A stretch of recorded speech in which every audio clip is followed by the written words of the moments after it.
গত 11ই March team ফিল্মওয়ালা পৌঁছে গেলাম শ্রী শ্রী মা রত্নমালা দেবীর মন্দিরে।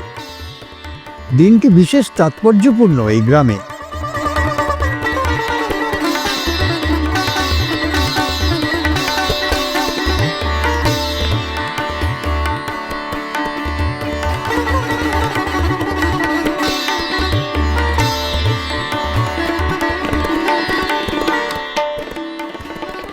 এই ভিডিওয়ে আমরা জানব হাওড়া জেলার শ্যামপুর 2 নম্বর ব্লকে অধিষ্ঠিতা দেবী রত্নমালার কথা। দেবীর নামানুসারে গ্রামটির নাম রতনপুর।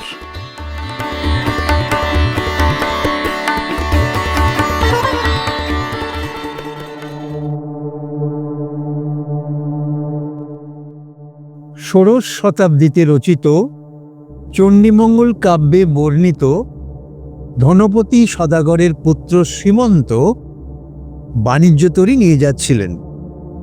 কথিত আছে পাশে বহমান দামোদর নদে আটকে যায় তার বাণিজ্য তরী। শ্রীমন্ত দেখেন চারিদিকে ঘন জঙ্গল, কোনো জনমানব নেই। এই জঙ্গলাকীর্ণ স্থানে মন্দির স্থাপন করার স্বপ্নাদেশ পেলেন শ্রীমন্ত। সেই মতো তিনি এখানে মন্দির স্থাপন করলেন। শোনা যায় পরে বর্ধমানের মহারাজা সেই মন্দিরের সেবায়িত নিযুক্ত করেন শঙ্কর নামে এক ব্রাহ্মণকে। ওই ব্রাহ্মণের পালিতা কন্যার নাম ছিল রত্নমালা বা রত্না, যাকে আদর করে রতন নামে ডাকা হতো। একদিন শঙ্কর ব্রাহ্মণ দামোদরের জলে চলেছেন নৈবেদ্যের চাল ভেজাতে। চাল ভেজানোর পর কোনো এক কারণে মেয়ে রত্নাকে ডাকেন তিনি। সাড়া না পেয়ে খোঁজাখুঁজি শুরু করেন, কোথাও পেলেন না। না পেয়ে প্রচণ্ড ক্ষিপ্ত হয়ে গেলেন, উন্মাদের মতো আচরণ করতে শুরু করলেন এবং মায়ের খড়গ টেনে নিয়ে নদীর জলে মাকে ফেলে দিতে উদ্যত হলেন। এমন সময় ভৈরব মূর্তি থেকে কণ্ঠস্বর ভেসে এলো, মাকে ছেড়ে মেয়েকে আদর করিস, তাই মা রেগে তোর মেয়েকে গিলে নিয়েছে। তাকিয়ে দেখ, দেখ তাকিয়ে মায়ের দিকে। মায়ের দিকে তাকিয়ে ব্রাহ্মণ দেখে দেবী হাঁ করে আছেন, আর মুখের মধ্যে দেখা যাচ্ছে রত্নমালাকে। ক্ষিপ্ত ব্রাহ্মণ মুহূর্তে শান্ত হলেন। তার দু চোখ দিয়ে গড়িয়ে পড়ল জল। বললেন, তুই আমার রত্নমালাকে নিয়েছিস, আজ থেকে তুই পূজিতা হবি রত্নমালা নামে। কালক্রমে গড়ে উঠল এখানে একটি গ্রাম, আজ যা রতনপুর নামে পরিচিত।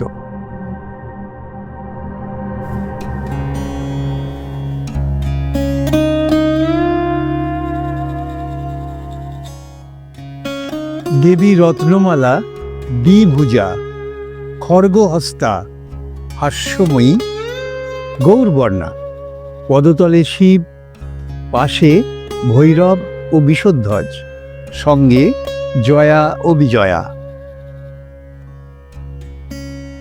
রতনপুরে দুর্গা, কালী, লক্ষ্মী, সরস্বতী ইত্যাদি দেবীর পূজার নির্দিষ্ট দিনে এবং নির্দিষ্ট ক্ষণে নির্দিষ্ট বিধি অনুসারে দেবী রত্নমালাকেই ওই দেবী হিসাবে পূজা করা হয়।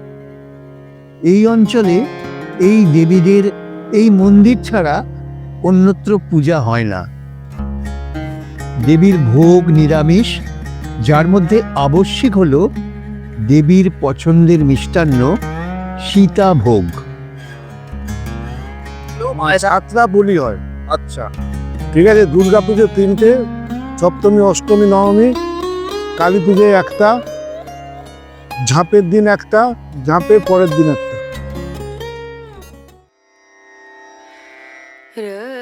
মন্দিরের কাছে বর্ষ শেষে মহাদেবের গাজন উৎসব খুবই বিখ্যাত, বিশেষ করে ঝাঁপ, যাতে সন্ন্যাসীরা প্রমাণ মাপের নারকেল গাছের উচ্চতা বা আনুমানিক 30 ফুট উঁচু থেকে ঝাঁপ দেয়।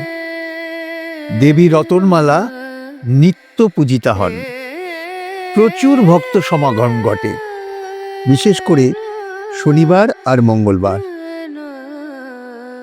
সম্প্রতি এই মন্দির পুনর্নির্মাণে মুখ্য ভূমিকা গ্রহণ করেন স্থানীয় শ্রী প্রণবেশ কয়াল।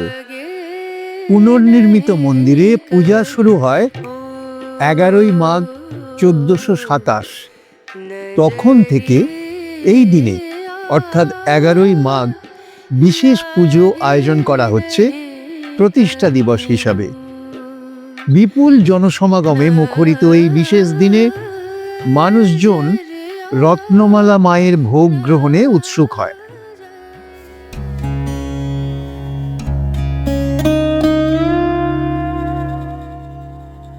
দেবী রত্নমালা রতনপুর গ্রামের রক্ষী দেবী।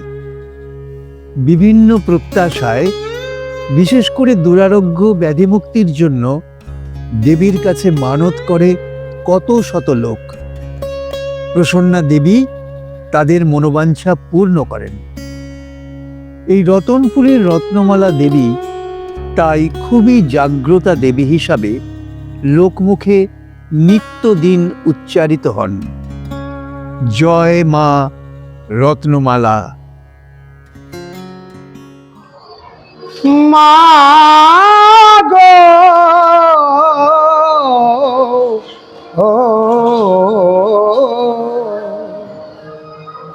ও রত্নমালা মা গো, এ কি তোমার লীলার বাহার। ও মা মুন্ডমালা গলে পরে, ও মা মুন্ডমালা গলে পরে, খড়গ হাতে তিন ধার।